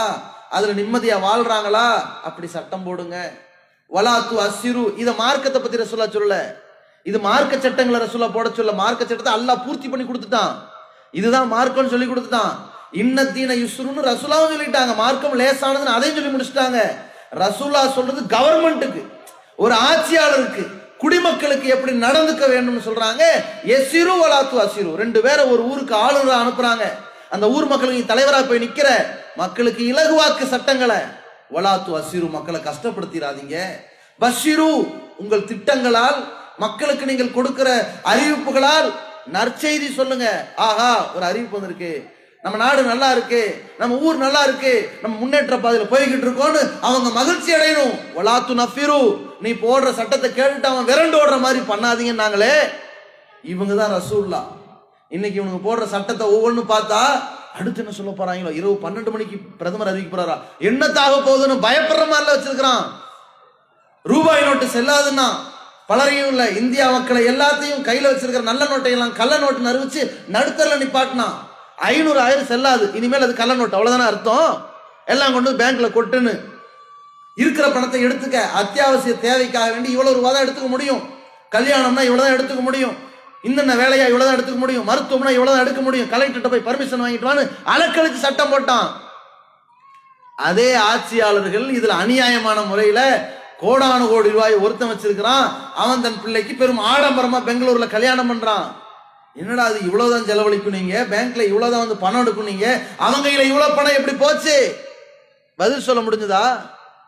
கால் கெடுக்க பேங்க் வாசல நின்று 100க்கும் மேற்பட்டவர்கள் இறந்து போனார்களே. மக்களை சாகடிக்கிறதுக்கு சட்டம் போறவங்கள ஒரு அரசியல்வாதியாங்க? இதான் திட்டமா? இதுக்குதான் எல்லாரும் பாராளுமன்ற உறுப்பினர்கள் சேர்ந்து ஏக மனதாக தீர்மானம் சொன்னாங்களா? யார் இந்த அதிகாரம் கொடுத்தது? ஜிஎஸ்டிங்கிறான், எல்லாத்தையும் வரியில கொண்டு வந்து உள்ளடக்குறேங்கிறான், அப்படி போட்டு கஷ்டப்படுத்துறான். ஏற்கனவே 1008 வரி, அதை கட்ட முடியல, இப்ப ஜிஎஸ்டி வரிங்கிறான். எல்லாத்துலயும் ஜிஎஸ்டிங்க. மனிதனின் அத்தியாவசிய உணவுகளுக்கு வரியே பேசக்கூடாது, அதானே? பச்சிலம் குழந்தைக்கு கொடுக்கின்ற பால் டின்னு, குழந்தைக்கு பால் சுரக்கல, தாய்க்கு கொடுக்க முடியல, டின்னு பால் வச்சு, டின்னு பவுடர் வச்சு பால் கொடுக்குறான், அதுக்கு ஜிஎஸ்டி வரி வசூல் பண்றான். அதுக்குதான் பண்றான்னு பார்த்தா இன்னைக்கு அன்றாடம் குடிக்கின்ற பசும்பால், அதுக்கு ஜிஎஸ்டி கட்டிட்டு இருக்கிறோமா இல்லையா? போட்டானா வரி? இதான் அரசா? இப்படிதான் மக்களை வழி நடத்துறது? இதான் குடிமக்கள் சேவையாங்கிறேன். இந்த மாதிரி நாட்டை நாசமாக்கிட்டு இருக்கிறாங்க. ரசூலுல்லாஹ் சொல்றாங்க, பஷீரு, உங்கள் திட்டங்களால் சந்தோஷம் அடையணுங்க. ஊரடங்கு நேரம், கொரோனா காலம், எல்லா மக்கள்லையும் அந்த எல்லா நாட்டிலையும் அந்த அரசியல்வாதிகள் ஆட்சியாளர்கள் ஓரளவுக்கு நியாயமா நடந்துக்கிட்டாங்க. சில நாட்டினுடைய ஜனாதிபதிகள், சில நாடுகள்ல எல்லாம் ஜனாதிபதிகளுக்கு பவர் ஜாஸ்தி. நம்ம நாட்டுல ஜனாதிபதினா அவர் ரப்பர் ஸ்டாம்ப்னு அர்த்தம். அவரு சில நாடுகள்ல பிரதமருக்கு பவர் ஜாஸ்தி. அந்த அடிப்படையில அந்த நாட்டினுடைய ஆட்சியாளர்கள் கொரோனால வேலைக்கு போக மாட்டாங்களே மக்கள், அவங்களுக்கு சரியான வாழ்வாதாரம் இருக்காதே. அப்ப என்ன செய்யலாம்? வாடகைக்கு இருக்கக்கூடிய எல்லா கடைகளுக்கு நீ வாடகை கொடுக்காத, வீடு வாடகை கொடுக்காத, உனக்கு தேவையான பொருளாதாரம் இவ்வளவு வச்சுக்க, மருத்துவத்துக்கு இவ்வளவு பயன்படுத்திக்க, உணவுப் பொருள் இவ்வளவு வச்சுக்கன்னு சொல்லி அரசாங்கம் கொடுத்துச்சு. எவ்வளோ? 500 1000ங்கிற மாதிரி இல்லைங்க, அவங்களுக்கு தேவையான தொகையை கொடுத்துச்சு. ஆனால் நம்ம நாட்டில் என்ன பண்ணானு தெரியுமா? ஊரடங்கு நேரத்தில் நம்ம என்ன சட்டம் போட்டாலும் ரோட்ல போராட எந்த நாதியும் வராது, யாரும் தட்டி கேட்க மாட்டாங்கன்னு சொல்லி கார்பரேட்டுகளுக்காக வேண்டி, விவசாய பூமிகளை எல்லாம் விற்பதற்காக வேண்டி, நாட்டை அழிவு பாதையில் கொண்டு போவதற்காக வேண்டி 3 வேளாண் திட்டங்கள்னு மாத்தினான். வேளாண் திட்டங்கள்ங்கிற பேர்ல அரசாங்கம் இனிமேல் ரேஷன் கடை நடத்த முடியாத திட்டத்தை கொண்டு வரான். அரசாங்கம் இனிமேல் விவசாயிகள்ட்ட பொருள் வாங்க முடியாத திட்டத்தை கொண்டு வரான். அரசாங்கம் விவசாயிகளுக்கு மானியம் தர முடியாத திட்டங்களை கொண்டு வரான். நீ எதுவா இருந்தாலும் கார்பரேட் முதலாளிகள்கிட்ட போ, அவன்கிட்ட உன் இடத்த கொடுத்துரு, அவன் கொடுக்கிற விதையத்தான் நீ நடணும், அவன் கொடுக்கிற விதையத்தான் நீ விதைக்கணும், அவன் கொடுக்கிற விதையின் மூலமாக கிடைக்கிற விளைச்சல அவன்கிட்ட ஒப்படைக்கணும், நஷ்டம் வந்தா உன் இடத்த கொண்டு வந்து அவன்கிட்ட கொடுத்துடணும். இது குறித்து நீ எங்கள்கிட்ட வராத, கோர்ட்டுக்கு வராத, நீதிமன்றத்தை நிக்காத, ஹை கோர்ட் சுப்ரீம் கோர்ட் எவனும் அதை பத்தி பேச மாட்டான். நீயாச்சு அந்த முதலாளியாச்சு போய் சாகுங்கடான்னு சொல்லி சட்ட திருத்தம் பண்ணி இருக்கிறான், வேளாண் திட்டம்னு. இதை விவசாயி கேட்டானா? முதல்ல உங்கள்ட்ட விவசாயி என்ன கேட்டாங்க? நாட்டினுடைய ஒவ்வொரு விளை பொருளுக்கும் அத்தியாவசிய விலை நிர்ணயம் என்ன? அரிசிக்கு எவ்வளவு ரூபான்னு சொல்லு, மிளகாய்க்கு எவ்வளவு ரூபான்னு சொல்லு, பருப்புக்கு எவ்வளவு ரூபான்னு சொல்லு, சர்க்கரைக்கு எவ்வளவு ரூபா, கரும்புக்கு எவ்வளவுன்னு கேட்டாங்க. எது கேட்டாங்க? இவர்கள் அரசாங்கம் ஒரு டிக்ளேர் பண்ணிட்டான்னு வைங்க, விவசாயிகள் அரசாங்கத்தை கோரிக்கை வைக்கிறாங்க. உதாரணத்துக்கு அரிசிக்கு அரசாங்கம் வச்சிருக்கிற நிலை கிட்டத்தட்ட 8 ரூபா 9 ரூபா தான் ஒரு கிலோ அரிசிக்கு. 40 ரூபாயில இருந்து 120 ரூபாய்க்கு வெளியே வித்துக்கிட்டு இருக்கிறாங்க. அரசாங்கம் வச்சிருக்கிறது 8 ரூபா 9 ரூபா. இதை நெல்லுல கணக்கு போட்டு வச்சுக்கோங்க. அரசாங்கத்திட்ட இந்த விவசாயிகள் கேட்கிறாங்க, 8 ரூபா எங்களுக்கு கட்டுப்படி ஆகலிங்க, நீங்க 12 ரூபா 13 ரூபா வைங்கன்னு கேட்டாங்க. அவங்க 40 ரூபா 50 ரூபா இருக்கல, 13 ரூபா வைங்கன்னு தான் கேட்டாங்க. அதை ஏற்ற முடிஞ்சதா? இவங்களுக்கு முடியல. இதை செய்யல. ஒரு ஏக்கரால எத்தனை நெல் சாகுபடி ஆகும், இத்தனை நெல்லுக்கு இவ்வளவு ரூபாய் செலவாகுது, நீ விவசாயிட்ட கேளு, உனக்கு எவ்வளவு காசு வேணும்னு சொல்லு. இவ்வளவு வேணும், ரைட்டு. 1 கிலோ அரிசி 22 ரூபாய்க்கு உன்னால கொடுக்க முடியுமாப்பா? ரைட்டு. கார்பரேட்டுக்கு அறிவு பண்ணு, இந்த நாட்டில் இருக்கக்கூடிய தனியார் முதலாளிகள் அனைவரும் 22 ரூபாய்க்கு கீழே அரிசியை வாங்க கூடாது, அது சட்டப்படி குற்றம்னு சொல்லிடு. நீ 22 ரூபாய்க்கு வித்துட்டு போறான், 25 ரூபாய்க்கு வித்துட்டு போறான், 28 ரூபாய்க்கு வித்துட்டு போறான், குறைக்க கூடாது. இதைத்தானுங்க விவசாயிகள் கேட்டாங்க. அதை செய்ய முடிஞ்சதா? இவங்களால செய்யல. மத்திய அரசு என்ன பண்ணுது? அப்படி விலை நிர்ணயம் பண்ண முடியாது, நீங்க சொல்ற விலை நிர்ணயம் பண்ண முடியாதுன்னு சொல்லி தள்ளுபடி பண்ணாங்க. அவர்கள் கேட்டது இந்த கோரிக்கையை தான். இதை விட்டுட்டு இவனு ஒரு புது திட்டத்தை கொண்டு வந்திருக்காங்க. ஒட்டுமொத்தமா இந்திய மக்கள் பஞ்சத்துல சாவறதுக்கு திட்டம் கொண்டு வந்திருக்கிறான். எப்ப? ஏற்கனவே பஞ்சத்துல அடிபட்டுக்கிட்டு இருக்கிற கொரோனா காலத்துல. ஏற்கனவே அவன்கிட்ட ஒண்ணும் இல்லை. இப்ப அந்த நேரத்துல இந்த திட்டம் போடுறான். கேட்டா விவசாயிகளை வாழ வைக்கிறாங்கிறான். எந்த விவசாயி கேட்டா இந்த திட்டத்தை? எல்லா விவசாயிகளும் டிசம்பர்ல இருந்து போராட்டம் பண்ணிக்கிட்டு இருக்காங்க. டெல்லியில கூந்து ஒண்ணு சேர்ந்துட்டாங்க. எல்லா விவசாயிகளும் டிராக்டர் கணக்குல லட்சக்கணக்கில் கூஞ்சாங்க. அதுல யாரு? எதிர்கட்சியின் சதி. எதிர்கட்சிக்காரர்கள் கிளப்பி விட்டார்கள். அவர்களுக்கு இந்த சட்டத்தினுடைய பயன் புரியவில்லைன்னு ஏமாத்தினாங்க. மத்திய அரசுடைய பிஜேபியினுடைய விவசாய பிரிவிற்கு பாருங்க, பாரதிய கிசான் அமைப்புன்னு, அந்த பிரிவும் சேர்ந்து போராட்டத்துக்கு வருது. இவனு 1ஆம் நம்பர் அயோக்கியத்தனம் பண்றானு வருதா இல்லையா? இதெல்லாம் ஒரு சட்டமா? இது ஒரு திட்டமா? நாம் இடுகிற சட்டத்தால் மக்கள் பாதிக்கப்படுவாங்களா மாட்டாங்களா? பாதுகாக்கிறதுக்கு அரசியல்வாதியா, அழிக்கிறதுக்கு அரசியல்வாதியான்னு யோசிக்க வேணாம். இந்த உள்ளுணர்வு இருக்கிறவன் தான் அரசியல்வாதி. அல்லாஹ்வுடைய தூதர்கிட்டையும் இந்த விவசாயிகள் பிரச்சனை வந்துச்சு. எல்லா காலத்திலையும் வரும். ஒவ்வொரு நாட்டிலையும் எந்த பொருளாதாரத்தை பெற்று தருகிறதோ அந்த உற்பத்தி தொடர்பான பிரச்சனை கியாமத்து நாள் வரைக்கும் வரும். அதை சந்திக்கிறவன் அரசியல்வாதி.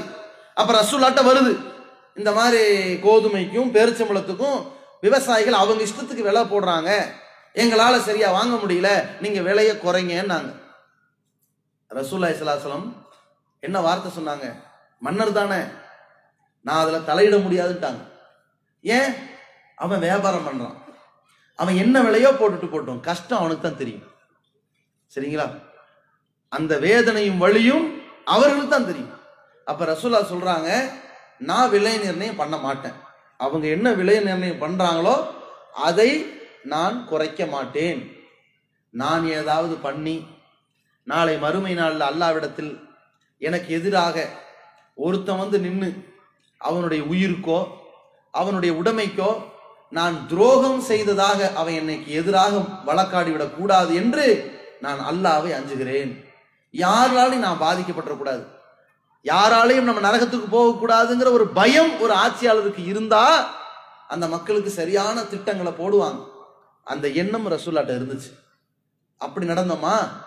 அப்படி இன்னைக்கு அரசியல்வாதிகள் நடக்கிறார்களா? யோசிச்சு பாருங்க. அல்லாஹ்வுடைய தூதர் அவர்கள் எந்த இடத்திலையும் தனக்கு பொருளாதாரத்தை பெற வேண்டும்ங்கிற எண்ணத்தில் இருந்தது கிடையாது, தனக்கு புகழை சம்பாதிக்கணுங்கிற எண்ணத்தில் இருந்தது கிடையாது. இவங்க என்ன பண்ணுவாங்க?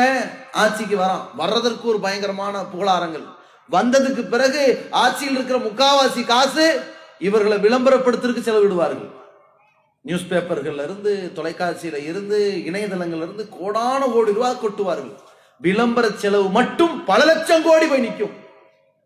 ஒரு தனி நபரை, ஒரு தனி கட்சியை, அந்த ஆட்சியை புகழ்ந்து புகழ்ந்து புகழ்ந்து என்ன புண்ணியங்கிறேன். 5 வருஷத்துக்கு முன்னாடி ஒரு கட்சியை புகழ்ந்து இப்ப நமக்கு என்ன புண்ணியம்? அது எதுக்குங்கிற? மக்களிடத்தில் ஒரு ஆளை புகழ்ந்து, ஒரு கட்சியை புகழ்ந்து என்ன பயன் மக்களுக்கு ஏற்பட்டுச்சு? அது சொல்லுங்க. ஊர் ஓரத்துல கட்ட விட்டு, அவனோட 4 மடங்கு உயரத்துல கட்ட விட்டு, பெரும் பெரும் ராட்சச முறையில கட்ட விட்டு, அதை இடிச்சு பல பேர் சாகராங்களே தவிர ஏதாவது பயன் இருக்குதா? அதுல கொஞ்சம் யோசிச்சு பாருங்க. இந்த விளம்பரம்னு சொல்லி அல்லாஹ்வுடைய தூதர் எதிர்பார்த்தாங்களா? தனக்காக எந்திரிச்சு நிக்கணும், தன்னை வரவேற்கணும், தனக்கு சால்வை போத்தணும், தன்னை மாலை போத்து வரவேற்கணும், தன்னை பார்த்தா காலில் உழுகணும், தனக்கு சரணடையணும், தன்னை பார்த்து பயப்படணும், தனக்கு சிலை வைக்கணும், தன்னை வணங்கணும், தனக்கு வழிபாடு நடத்தணும் எதிர்பார்த்தாங்களா ரசூலுல்லாஹ்? ஒரே ஒரு வகையான தனி மனித வழிபாடுக்கு கூட ரசூலுல்லாஹ் அனுமதி கொடுத்தது கிடையாது. தன்னை பார்த்தவுடன் எழுந்து நிற்பதை ரசூலுல்லாஹ் வெறுத்திருக்கிறார்கள். தன்னை பார்த்து இவர் நாளைக்கு நடக்கிறதெல்லாம் இவருக்கு தெரியும்னு சொன்னதை கூட தடுத்திருக்கிறார்கள். நாளை நடப்பதை அறிந்தவன் அல்லாஹ் மட்டும்தான், நமக்கு தெரியாது என்று சொன்னார்கள். இதற்கு முன்னாடி சகோதரர் அஷ்ரஃபுதீன் ஃபிர்தௌஸி அவங்க உரை நிகழ்த்தினாங்க. அவங்க ஒரு நன்கொடை கேட்டு உங்களுக்கு வசூல் அறிவிப்பு பண்ணாங்க. அது பொதுக்கூட்டம் சம்பந்தமான நன்கொடைக்காக வேண்டி அறிவிப்பு பண்ணியிருந்தாங்க. இப்போ இன்னொரு பேப்பர் கொடுத்துருக்காங்க. இங்கே காரைக்கால் பகுதியில் நல்லம்பல் என்ற இடத்துல இறை இல்லம் அமைப்பதற்காக வாங்கப்பட்ட அந்த இடம் விஷயத்துல ஒரு 6 லட்சம் ரூபாய் கொடுக்க வேண்டிய ஒரு நெருக்கடி ஏற்பட்டிருக்கு. அந்த கொடுத்த உரிமையாளர்கள் ஏப்ரல் மாதம் வரைக்கும் தான் அதுக்கு டைம் கொடுத்துருக்குறாங்க. அதற்குள்ள அந்த 6 லட்சம் ரூபாய் கொடுக்கப்படலைன்னா அந்த இருக்கிற தொகையை அவர்கள் திருப்பி கொடுத்துருவாங்க.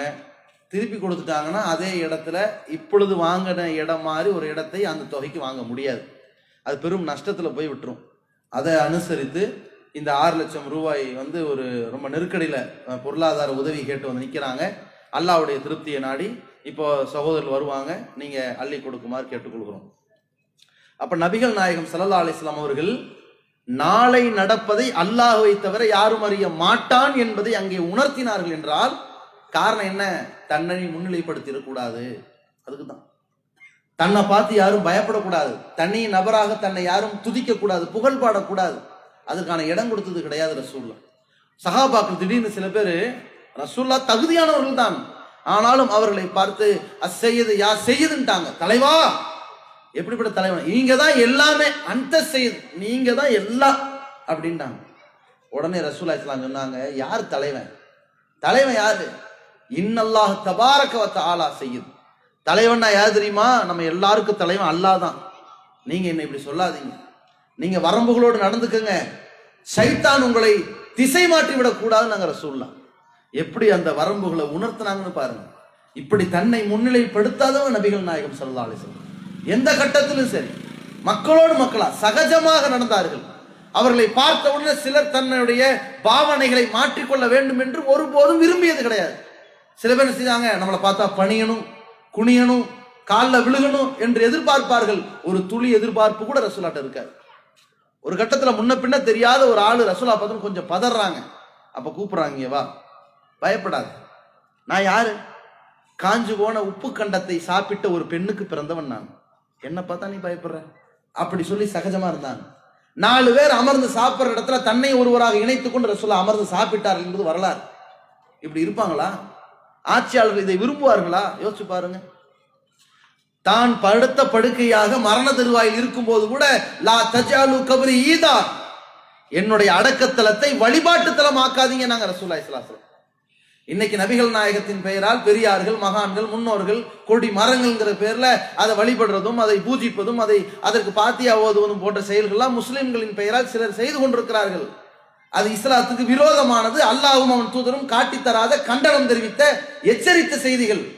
அதற்கும் இஸ்லாத்திற்கும் எந்த சம்பந்தம் கிடையாது என்பதையும் இந்த நேரத்தில் நாம் உள்ளத்தில் பதிவு செய்து கொள்ளணும். மரண தருவாயில ரசூலுல்லாஹ் என்ன சொன்னார்கள்? லா தஜாலு கபரி ஈதா, என் அடக்கத்தலத்தை வழிபாட்டு தலம் ஆக்கிறாதீங்க. மக்கள் சந்தித்து அந்த இடத்திலே வழிபாடு நடத்தும் இடமாக ஆக்கிவிடக் கூடாது. மன்னரை இங்க ரசூலுல்லாஹ் முகம் தெரிய போறது இல்லைங்க, மன்னரை தான். முகம் உள்ள போயிருச்சு, மன்னரை அனைத்து மூடிவிட்டது, முகமோ உடலோ தெரியாது.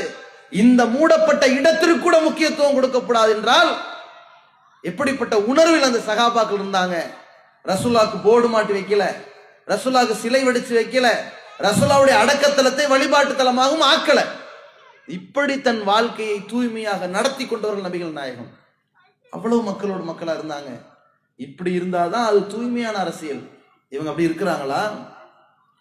வானத்திலிருந்து இறங்கி வந்தவர்களை போன்று புகழ்வதும், அவர்களை வரையறுப்பதும், சிலை வடிப்பதும், அவர்களுக்கு புத்தகம் எழுதுவதும். என்ன புக்கு? கடவுள்னு சொல்லி புக் எழுதுவார்கள். இன்னைக்கும் அல்லாஹ்வுடைய தூதர் அவர்களை இழிவுபடுத்திட்டாங்கன்னு சொல்லி அந்த தூதரின் உண்மையான வாழ்க்கை என்னன்னு சொல்லி வெளியிடுகிறோமே, கொடுக்கிறோமே. அவர் சிறந்த தலைவர் என்று சொல்வோம், சிறந்த மனிதர் என்று சொல்வோம், கடவுள்னு சொல்ல மாட்டோம். ஏன் அப்படி சொல்லக்கூடாது என்று அந்த தலைவர் தான் எங்களுக்கு வழிகாட்டி இருக்கிறார். இதை புரிந்து கொள்ள வேண்டும். அப்ப இந்த அளவிற்கு நபிகள் நாயகம் ஸல்லல்லாஹு அலைஹி வஸல்லம் அவர்கள் ஒரு உணர்வோடு வாழ்ந்தார்கள். நபித்தோழர்களையும் அப்படி வாழ வைத்தார்கள். என்ன மாதிரியான வாழ்க்கை? நபித்தோழர்கள்ட்ட இந்த பொறுப்புணர்வுகள், நாம் மக்களுக்கு பணி செய்கிறோமே, நலம் நாடுகிறோமே, இப்படி வரக்கூடியவர்கள்ட்ட ஒரு அடிப்படையை கற்றுக் கொடுத்திருக்கிறார்கள். இன்னமல் ஆமாலு பின்னியாத், எல்லா செயல்களும் எண்ணங்களை கொண்டே அமைகின்றன. ஓ இன்னமாலி குல்லிம்ரி மானவா, ஒவ்வொரு மனிதனும் எண்ணியதே அவனுக்கு கிடைக்கின்றது. ஃபமன் கானது ஹிஜ்ரத்துஹு இல துன்யா யுஸிபுஹா, உலகத்திற்காக ஒருத்தன் ஹிஜ்ரத் செய்து வந்தால் அதை அவன் அடைந்து விடுவான். உலக ஆதாயம் இருந்தா கிடைச்சிட்டு போயிடும். அவ் இம்ராத்தின் என்கியூஹா, ஒரு பெண்ணுக்காக வேண்டி அவன் ஹிஜ்ரத் செய்து, மக்காலும் மதீனாவுக்கு வந்திருக்காங்கல்ல, எல்லாத்தையும் விட்டுட்டு ஹிஜ்ரத் பண்ணி வந்திருக்காங்கல்ல, நாடு துறந்து வந்திருக்காங்கல்ல, இதை ஒரு பெண்ணுக்கு ஆசைப்பட்டு வந்திருந்தா கல்யாணம் பண்ணிக்குவான். ஃபஹிஜ்ரத்துஹு இலா மா ஹாஜர இலைஹி, எந்த நோக்கத்திற்காக இந்த தியாகம் பண்ணானோ அந்த நோக்கம் நிறைவேறும். எல்லா செயல்களும் உள்ளத்தை பொறுத்து இருக்குது. நல்ல எண்ணங்களை கொண்டு செயல்படுங்கன்னு அல்லாஹ்வுடைய தூதர் அவர்கள் இந்த செய்தியின் வாயிலாக மக்களுக்கு புரிய வைத்தார்கள். அப்படி உணர்ந்தவர்கள் நபிகள் நாயகத்தின் தோழர்கள். எப்படி விட்ட வார்த்தை பாருங்க. நபி ஸல்லல்லாஹு அலைஹி வஸல்லம் அவர்கள் ஒரு அரசியல் வாழ்க்கையில எப்படி வைத்திருக்கிறார்கள்? உலகமே அரசியல் தலைவர்களை தலைவர்கள் என்பார்கள், பணி செய்பவர்களை தொண்டர்கள் என்பார்கள், தொண்டர்கள் என்று கூப்பிடுவார்கள். ஆனால் அல்லாஹ்வுடைய தூதர் அவர்களுடைய ஒரே ஒரு வழக்கம், தன்னோடு பயணித்தவர்கள் அத்தனை பேரையும் நண்பர்கள் தான் கூப்பிட்டுருக்கிறாங்க. தான் வசதி இவங்கெல்லாம் தன்னை விட கீழ்நிலைன்னு கூட ஆக்கல், பொறுப்புகள் ஆக்கியிருப்பாங்க. மக்களுடைய குடிமகன், மக்கள் பிரஜை, ஒரு ஆளுநர், அதன் மேல் அவர்களை வழிநடத்துபவர்னு வச்சிருக்கிறாங்க. அதிகார மட்டங்கள் வேற. ஆனால் கூப்பிடுகிற வார்த்தைகள் என்ன? தலைவன் தொண்டன் என்பதல்ல, தோழர்கள் தான், நபி தோழர்கள் தான், அவர்கள் நபிக்கு நண்பர்கள் தான், சமமாக வைத்து நடத்தினார்கள். இவங்க தான் ரசூலுல்லாஹ். எந்த கட்டத்திலும் சரி, மக்களிடத்துல ஒரு குழப்பமற்ற ஒரு தீர்வு வந்தது, ரசூலுல்லாஹ் இல்ல, யார் நமக்கு தலைவர், அடுத்து யாரு? நபிகளாரோடு நெருக்கமா இருந்தவர்கள், நல்லபடியாக நிர்வாகம் செய்ய திறன் உடையவர்கள், அவர்கள் நல்ல புரிந்துணர்வு கொண்டவர்கள், நல்ல ஒரு ஆரோக்கியமான முடிவுகளை எடுக்க திறமை பெற்றவர்கள். அப்ப அபூபக்கர் தலைவராக்கிடலாம் அப்படின்னு முடிவுல பயணிச்சுட்டு போனாங்க. ஏன்? இந்த பொறுப்புகள் என்பது நாம் வேண்டி விரும்பி வரக்கூடாது.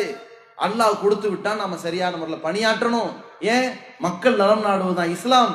நாம நலம் நாடணும்னா நமக்கு சொர்க்கம் கிடைக்கும். மக்கள் நலம் நாடுகிற பொறுப்பை அல்லாஹ் நமக்கு கொடுத்து விட்டு நாம் நலம் நாடாவிட்டால் சொர்க்கத்தின் வாசனை கூட நுகர முடியாது என்பதையெல்லாம் தானும் உணர்ந்து தன் தோழர்களுக்கு உணர்த்தி இருக்கிறான். எப்படிப்பட்ட உணர்வில் அந்த தோழர்கள் வாழ்ந்தாங்கன்னா, உமருடைய ஆட்சி காலத்தை இன்னைக்கு காந்தியடிகள் பேசினார்கள் சொல்லி வரலாறுல சொல்லுவாங்க.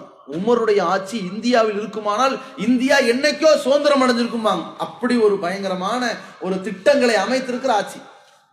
உமர் ரலியல்லாஹு அவருடைய வாழ்நாள் காலங்கள்ல 10 ஆண்டுகள் ஆட்சி பண்ணதுல நிறைய செய்திகளை சொல்வார்கள். அவர் எந்த அளவிற்கு ஒரு சேவை மனப்பான்மையோடு நடந்தாங்க. ஸ்ட்ரிக்டா இருப்பாங்க, சட்டத்துல நூல் பிடிச்சமா நடப்பாங்க. மனிதன் என்ற அடிப்படையில் அவர்கிட்ட பிழை வரலாம், ஆனால் இந்த பொறுப்புகளை வைத்து துஷ்பிரயோகம் பண்ணது கிடையாது. எப்படி இருந்தாங்க? போறாங்க, ஒரு வீட்டை பாக்குறாங்க, இரவு நேரத்துல தன்னை ஒரு அதிபதினு காட்டிக்கல. அந்த வீட்டின் வாசல்ல ஒரு அம்மா ஒரு பாத்திரத்தை வச்சு அடுப்புல சமைச்சுக்கிட்டு இருக்கிறாங்க. அந்த தண்ணியை கொதிக்க வச்சுக்கிட்டு இருக்கிறாங்க. அதுல ஒரு அகப்பையை விட்டுட்டு என்ன செய்யறாங்க, கரண்டியை விட்டு அதை கிளறிக்கிட்டு இருக்கிறாங்க. இவர் பாக்குறாரு, தண்ணியை சூடு பண்றதுக்கு இதை ஏன் இப்படி பண்ணிட்டு இருக்கிறீங்கன்னு. அப்ப அந்த அம்மா சொல்றாங்க, எங்க வீட்டுல உணவே ஒண்ணும் இல்லை, என் குழந்தைங்க அங்க இருந்து இதை பார்த்துக்கிட்டு இருக்குது, அம்மா ஏதோ சமைக்க போறாங்கன்னு நினைச்சுக்கிட்டு இதை பார்த்து காத்துக்கிட்டே இருந்து அப்படியே தூங்கிரும். அவங்களுக்கு நம்ம என்னமோ சமைக்கிறோமான்னு நான் பாவனை பண்றேன், எங்க வீட்டுல ஒண்ணுமே இல்லைன்னா. அப்ப இதை கேட்டுட்டு உமர்லாம் கண்ணீர் வெடிச்சு அழுதுட்டு, தன்னுடைய அந்த நிர்வாகிகளுக்கு சொல்லி இவர்களுக்கு தேவையான ஒரு மூட்டை நிறைய கோதுமையா இருக்கட்டும், வெண்ணெய் கட்டிகளா இருக்கட்டும், அதையெல்லாம் கொடுத்து சில நலன்கள் மீது அக்கறை கொண்டார்கள் என்று வரலாறுல பார்ப்போம்.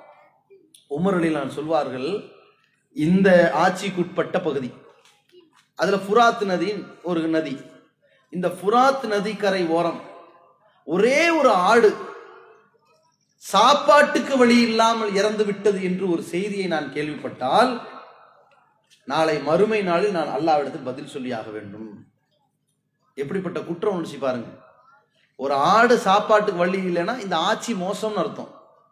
அப்படி ஒரு குற்ற உணர்ச்சியை அந்த நபித்தோழர் நினைத்திருக்கிறார் என்றால் எப்படி வார்த்தெடுக்கப்பட்டாங்க பாருங்க. அப்படி ஒரு உணர்ச்சி இருக்குதா? இந்த நாட்டில் பொருளாதார இழப்பு, பெரும் நஷ்டம், பெரும் கஷ்டம், எவ்வளவு பேர் இறந்தாங்க. அட, ஒரு இறந்து போனவன் தலித் சமுதாயத்தை சேர்ந்தவன், அவனை ஆம்புலன்ஸ்ல தூக்கிட்டு போக மறுத்துட்டாங்களே. தன் மனைவியின் சடலத்தை கணவனே பல நெடு தூரம் தூக்கிட்டு வந்து அடக்கம் பண்ணானே. இந்த கொடுமைக்கு இந்த அரசாங்கம் கவலைப்பட்டுச்சா? மக்களின் ஆட்சி தானே, பார்ப்பனர்களின் ஆட்சியா நடக்குது. எல்லாருடைய ஓட்டை தானே வாங்கி போட்டீங்க. அதுல தலித்துக்கு இந்துவும் ஓட்டு போட்டிருக்கான்ல, இதுதான் அவர்களின் ஆட்சியா? இதை பற்றி கவலைப்பட்டது அரசாங்கம்? கொஞ்சம் யோசிச்சு பாருங்க. அப்போ மக்களிடத்துல லாபகமான பல பேச்சுக்கள் மூலம் மக்களை ஏமாற்றக்கூடிய அயோக்கியர்களாக இன்றைக்கு இருக்கிறாங்க. அல்லாஹ்வுடைய தூதரவர்கள் காலத்துல என்ன பேசினார்களோ அதை செய்வார்கள், எதை செய்தார்களோ அதைத்தான் எடுத்துரைப்பார்கள். அதுல பெருமை எதிர்பார்த்தோ, புகழை எதிர்பார்த்தோ, வேற வகையான எந்த நோக்கமும் இருக்காது. இன்னைக்கு விலை போகிற துரோகம் இருக்கு பாருங்க, இதை மாதிரி ஒரு பச்சை துரோகம் எதுவுமே இல்லை. ஒவ்வொரு மாநிலமும் வந்துகிட்டு இருக்கிறான், பாண்டிச்சேரியும் வந்துட்டான். இதுல இருக்கின்ற அரசியல்வாதிகள் சாதுரியமாக, ஆட்சியில் இருந்தவர்கள் சாதுரியமாக ஒரு நியாயமான முறையில துணிச்சலான ஒரு முடிவை தடாலடியாக எடுத்துட்டு வெளியே வந்துட்டாங்க. அது வேற விஷயம். ஆனால் அந்த நிலைக்கு தள்ளிய துரோகிகள் யார்? கூட இருக்கிறவன் எதுக்கு விலை போறான்? என்ன சொல்லி மக்கள்கிட்ட ஓட்டு வாங்கினான்? நீ ஏதோ ஒரு வியாபாரி, ஒரு பிசினஸ் பண்ணிக்கிட்டு இருந்த, இவ்வளவு நாளா பிஜேபி எதிர்த்துக்கிட்டு இருந்த, இன்னைக்கு பிஜேபி ஆதரிக்கிறேன்னு போய் தொலை. அது நீ ஆச்சு, உன் பொழப்பாச்சு. ஆனால் மக்கள்கிட்ட என்ன சொல்லி வாக்கு போட்டீங்க? மக்கள் என்ன நம்பி உங்களுக்கு வாக்கு அளித்தார்கள்? அந்த பாசிஸ்டுகள் வரக்கூடாது, மதத்தின் பெயரால், மொழியின் பெயரால், நிறத்தின் பெயரால், ஜாதியின் பெயரால் நாட்டை பிளவுபடுத்த துடிக்கின்ற இந்த கொடியவர்கள் வந்துடக்கூடாதுன்னு உங்களுக்கு ஓட்டு போட்டாங்க. நீங்க இவர்களுக்கு துரோகம் இழைத்துக் கொண்டு இருக்கிற ஓட்டுகள் எதனால் உங்களுக்கு வந்துச்சு? நீங்க யார்? ஒரு செல்லா காசு. குறிப்பிட்ட ஓட்டுகள் உங்களுக்கு இல்லைன்னா நீங்க தோல்வி அடைஞ்சிருப்பீங்க. அந்த ஓட்டுகள் உங்களுக்கு வந்தது நாணயத்தை வச்சு. அந்த நாணயத்துக்கு நேர்மையா நடந்தீங்களா? அவர்கள்ட்ட விலை போயிருக்கிறீங்களா? இது துரோகம் இல்லையா? உங்க கட்சிக்கு செய்யற துரோகம் ஒண்ணு, உங்களுக்கு கட்சிக்கு என்ன உள்பூசலோ தேவையில்லை. நமக்கு மக்களுக்கு செய்யற துரோகம் இல்லையா? நாளை மறுமையில இறைவன் விசாரிப்பானா இல்லையா? அப்படி ஒரு அச்சம் வேணாம் உங்களுக்கு? மனசாட்சின்னு சொல்லுவாங்களா இல்லையாங்க? எனக்கு இறைவனை பற்றி நம்பிக்கை. உனக்கு மனசாட்சி இல்ல, சட்டையை பிடிச்சிட்டு ஆள்வர் கேட்க மாட்டான். நாளைக்கு இந்த தெருவில் ஓட்டு கேட்டு வந்தா செருப்புகள்ட்ட அடிக்க மாட்டான். ஏண்டா போன வாட்டி எதுக்குடா ஓட்டு போட்டோம், நீ என்னத்துல காரியம் பண்ணியிருக்கேன்னு கேட்பானா இல்லையா? ஆனா மக்களுக்கு பயப்படணுமா இல்லையா? அந்த உள்ளுணர்வை யோசிச்சு பாருங்க. இது அரசியல்வாதிகளா? இப்படி ஒரு அரசியல்வாதியா வாழ்றதுக்கு சாகலான்னு 4 பேர் கேட்பானா இல்லையாங்க? வாழ்ற வாழ்க்கை மானம் இருக்கணும். நமக்கு அல்லாஹ் இறைவன் செல்வங்களை கொடுத்துருக்கான், எடுத்திருக்கிறான், சோதிக்கிறான். மான மரியாதையோட ஒரு மனுஷன் வாழணுங்க. இருக்கிற மான மரியாதை இல்லாம இருந்தா நமக்கு எவ்வளவு பெரிய வீடு இருந்தா என்ன, பெரிய பெரிய வசதி வாய்ப்பு இருந்தா என்ன, பெரும் மாளிகைகள் இருந்தால் என்ன, மானம் இல்லையே, போச்சுல. கண் இல்லாம ஓவியம் வரைய முடியுமாங்க? இந்த அளவிற்கு அவமானப்பட்டு போய் விலை போயிருக்கிறார்களே. இது அரசியல்வாதியா? அல்லாஹ்வின் தூதர் காலத்தில் இப்படி ஒரு அசம்பாவிதம் நடந்ததுண்டா? அல்லாஹ்வின் தூதரின் தோழர்கள் யார்? பெரும் பெரும் செல்வந்தர்களா இருந்த தோழர்கள். அந்த தோழர்கள் கூட ஒரு யுத்தத்தில் கலந்து கொள்ளவில்லை. அதுல காபின் மாலிக்னு ஒருத்தர் போர்க்களத்துல வரல. என்ன பண்ணாங்க? நபிகள் நாயகம் ஸல்லல்லாஹு அலைஹி வஸல்லம் இறைவனின் கட்டளை வரைக்கும் இவரோட யாரும் பேசாதீங்கன்றாங்க. சமூக பகிஷ்காரம் செஞ்சுட்டாங்க. என்னாச்சு? அவரும் ரசூலுல்லாஹ்வை பார்க்க ஆசைப்படுறாரு, சந்திக்க ஆசைப்படுறாரு, பேச ஆசைப்படுறாரு, நெருங்க ஆசைப்படுறாரு. முகம் புன்னகை தெரிஞ்சுட்டா போதும், ஒரு சிக்னல் எதிர்பார்க்கிறாரு. ரசூலுல்லாஹ் கண்டுக்கவே இல்லை. ஏன்? இவர் போருக்கு வரல, யாரும் இவரோட பேசாதீங்க அப்படின்னு நினைத்து கொண்டு ரசூலுல்லாஹ் அவரை ஒதுக்கி வைத்து விட்டார்கள். 30 நாள் 40 நாள் என்று அந்த ஒதுக்கப்பட்ட காலங்களுக்கு மத்தியில் இறைவன் அவரை மன்னித்தான். பொறுத்துட்டு இருந்தாங்கல்ல. என்ன நடந்துச்சு? பக்கத்து நாட்டினுடைய அரசவையிலிருந்து ஒரு கடிதம் இவருக்கு வருது. முகமது கீழ்ப்படிஞ்சு இருக்காதீங்க, வெளியே வாங்க, எங்கள்கிட்ட வந்துருங்க, நம்ம பார்த்துக்கலாம், உங்களை நம்ம கௌரவிப்போம் என்று கூப்பிட்டார்கள். நல்லா புரிஞ்சுக்கணும், ஒரு கட்சியை நாசமாக்க, ஒரு தேசத்தை நாசமாக்க எங்க கை வைப்பார்கள்? தன்னிடத்தில் இருக்கிற 4 எம்எல்ஏவை உருவாக்க நினைக்க மாட்டார்கள், எம்பி அதிகரிக்க நினைக்க மாட்டார்கள். நல்லவர்களாக யார் பார்க்கப்படுகிறார்களோ அவர்கள்ட்ட இருந்து எடுப்பார்கள். 4 முஸ்லீம் இருக்கான்னு வைங்க, எந்த முஸ்லீமும் பிஜேபி ஆதரிக்க மாட்டான்னு தெரியும் அவங்களுக்கு. மனிதநேயம் உள்ள எந்த மனுஷனும் ஆதரிக்க மாட்டாங்கிறது ஒண்ணு. இஸ்லாமியனா இருக்கக்கூடியவன் இந்த மத ரீதியாக நமக்கு எதிரான திட்டங்கள் போடுகிறார்கள், இந்த மதத்தை வைத்து நம்மளை அழிக்க பார்க்கிறார்கள், மதத்தை அவர்கள் கேடயமாக வைத்து, ஒரு கோயிலை கேடயமாக வைத்து மக்களை பிளவுபடுத்துகிறார்கள், ஜாதியை கேடயமாக வைத்து அரசியல் செய்து கொண்டிருக்கிறார்கள் நினைத்து கொண்டு இவர்கள்ட்ட மாட்டிக்கிட்டோம்னா நாடே நாசமா போயிரும் என்ற அடிப்படையில நலம் நாடுகிற எவனும் அவர்களை ஆதரிக்க மாட்டார்கள். முஸ்லிம்கள் திட்டமிட்டு கருவறுக்கப்படுகிறார்கள், புறக்கணிக்கப்படுகிறார்கள், நாட்டை விட்டு விரட்டப்பட திட்டம் தீட்டப்பட்டு கொண்டிருக்கிறதுனா இறை ஈமான் உள்ள எந்த முஸ்லிமும் ஆதரிக்க மாட்டான். அப்படி ஆதரிக்கக்கூடியவன் என்றால் அவன் இந்த துன்யாவுக்காக மறுமையை விலை பேசி விட்டவன். அப்படிப்பட்ட ஒரு நிலையில இருக்கும் போது யாருமே போகாத நேரத்துல இங்கதான் ரேட்டு கூட, பிஜேபிக்கார இங்கிருந்து ஒரு ஆள் கிடைக்காதா? ஒரு தருதலை கிடைக்க மாட்டானா? எவனாவது உலகத்துல எந்த மாதிரியான நிலையில வாழலாங்கிற உணர்வற்ற 4 பேர் இருப்பானே, அந்த மாதிரி 4 பேர் இருக்க மாட்டான்னு வலை விரிப்பான். அதில் அவர்கள் தோல்வி அடைந்து கொண்டு இருந்தார்கள் இவ்வளவு காலம். இன்னைக்கு என்ன பண்றாங்க? 4 சாக்கடை அள்ளிக்கிட்டு போறாங்க. தொப்பி போட்டிருக்கிறான், ஜிப்பா போட்டிருக்கான், நமக்கு ஒரு ஆள் கிடைச்சிட்டான் என்று சொல்லி 4 பேரை அள்ளி கொண்டு போகிறார்கள். இப்படிப்பட்ட துரோகிகளாகவா அல்லாஹ்வின் தூதரவர்கள் நம்மை வார்த்தார்கள், வளர்த்தார்கள், உருவாக்கினார்கள், வழிகாட்டினார்கள்? யோசிச்சு பாருங்க. நபி தோழர்கள் யார்? நபிகளாரால் புறக்கணிக்கப்பட்ட அந்த மக்கள்கிட்ட யாராலையும் பேச முடியலைங்க, சலாம் சொல்ல முடியல. அப்படி ஒதுக்கப்பட்ட நிலை. நாம் ஒரு 30 நாள் ஒதுக்கப்பட்டோம். அது ரண வேதனை. யார் நம்மள மதிக்கல, என்னடா பண்ணலாம், நமக்கு வாய்ப்பு கிடைக்காதா? நமக்கு ஒரு கடிதம் வருது, அங்க போய் சேர்ந்துருவோம், சந்தர்ப்பவாதம், நமக்கு ஒரு வாய்ப்பு கிடைச்சிருச்சு, நீங்க என்னடா என்ன ஒதுக்குறது, நான் இவ பெரிய ஆள் என்று மக்கள்கிட்ட வலம் வர முடியும். ஆனால் இவர் யார்? நபித்தோழர். என்ன உணர்வில் இருக்கிறார்? நாம் எங்க எதுக்கு வாழ்ந்துகிட்டு இருக்கிறோம் இந்த துன்யாவில்? அவர் பெரிய செல்வந்தர், அவர்கிட்ட ஏராளமான ஒட்டகங்கள் இருக்குது, காசுக்கெல்லாம் கஷ்டம் இல்லை அவருக்கு. இருந்தாலும் ஏன் இறை தூதரின் அந்த புறக்கணிப்பு நேரத்தில் கூட இவர்களை விட்டு விடாமல் இந்த மன்னர்களுடைய அந்த கடிதத்தை தூக்கி அடுப்புல போட்டு எரித்தார்? ஏன் அதை செஞ்சாரு? மறுமைக்கு வாழ்ந்தார். இன்னைக்கு போயிடலாங்க, அல்லாட்ட என்ன பதில் சொல்ல போறோம்? அல்லாஹ் பார்த்துக்கிட்டு இருக்கானா இல்லையா, விசாரிப்பானா இல்லையா என்கிற குற்ற உணர்ச்சி இருந்துச்சு. இந்த அடிப்படையில் தான் அவர்கள் தூய்மையான அரசியலை வழிநடத்தினார்கள், அரசியல்வாதிகளாக இருந்தார்கள். எந்த கட்டத்திலும் ஓட்டுகளை கேட்கிறதுக்கு, அதை எதிர்பார்ப்பதற்கு, பதவிகளை விரும்பி ஆசைப்படுவதற்கு, அதை பேராசை கொள்வதற்கு, பதவியை பெறுவதற்கு, பலரை அழிப்பதற்கு வழிவகை செய்யவே இல்லை. இவனுங்களை மாதிரி ஆட்சின்னு திடீர்னு வரும். 5 மாதம் தேர்தல் வருது, திடீர்னு பாருங்க புல்வாமா பானுங்க, பாகிஸ்தான் பானுங்க, சீனாவை பத்தி வாயவே திறக்க மாட்டானுங்க, திடீர்னு மோடிக்கு கொலை மிரட்டலும் பானுங்க, திடீர்னு எல்லா மாநிலத்துக்கும் திருக்குறள்லாம் பாடிக்கிட்டு போவானுங்க, எல்லாம் நடக்கும். அப்புறம் என்னன்னு தெரியாது, இந்த நாட்டை பத்தி ஒண்ணுமே கண்டுக்க மாட்டானுங்க. இதான் இருக்கும். ஆனால் அல்லாஹ்வுடைய தூதர் காலத்துல வாக்குகளுக்காக வேண்டி, அரசியலுக்காக வேண்டி, ஆட்சிக்காக வேண்டி விலை கொடுத்து வாங்குறதும் இல்லை, மக்கள்கிட்ட விலை பேசுறது இல்லை, போலி வாக்குறுதி கொடுக்கறதும் இல்லை, நம்பிக்கை துரோகம் பண்ணி விலை போறதும் இல்லை, நியாயமாக நல்லவர்களாக வாழ்ந்தார்கள். ஏன்? அல்லாஹ்வுடைய தூதர் காட்டி தந்த ஒரு வழிகாட்டுதல். அரசியல் வாழ்க்கையா இருந்தாலும் சரி, பொது வாழ்க்கையா இருந்தாலும் சரி, நபிகளால் காட்டி தந்த ஒரு வழி என்னவென்று சொன்னால், குல்லுக்கும் ராயின், உங்கள ஒவ்வொருவரும் பொறுப்பாளிகள். சின்ன பொறுப்புல இருந்து பெரிய பொறுப்பு வரைக்கும் எடுத்துக்கங்க. குடும்பத் தலைவனும் ஒரு பொறுப்பாளி தான் இல்லையா? ஊர் தலைவனும் ஒரு பொறுப்பாளி தான், ஒரு ஜமாத்து தலைவனும் ஒரு பொறுப்பாளி தான், ஒரு ஆட்சி தலைவனும் ஒரு பொறுப்பாளி தான். குல்லுக்கும் மஸ்ஊலுன் அன் ரஅய்யத்திஹி, ஒவ்வொருவரும் அந்த பொறுப்பு குறித்து விசாரிக்கப்படுவீர்கள். அல்லாஹ் விசாரிக்க போறான். நீங்க எதையும் மாற்ற முடியாது, மறைக்க முடியாது, இறைவன்ட்ட எந்த விதமான சப்பை கட்டுகளும் எடுபடாது. அங்கே சரணடைய வேண்டிய ஒரு இடம் இருக்கிறது. அதை பயந்து நடந்து கொள்ளுங்கள் அல்லாஹ்வுடைய தூதர் சொன்னார்கள். பயந்தார்கள். தூய்மையான அரசியலுக்கு சொந்தக்காரர்களாக, வழிகாட்டியாக வாழ்ந்தார்கள். நாம் உண்மையிலேயே இறை தூதரை நல்ல முறையில் பின்பற்றுகிறோம் என்றால், நேசிக்கிறோம் என்றால், அதன் வெளிப்பாடு என்னவாக இருக்கணும்? நமக்கு இருக்கின்ற பொறுப்பு என்ன?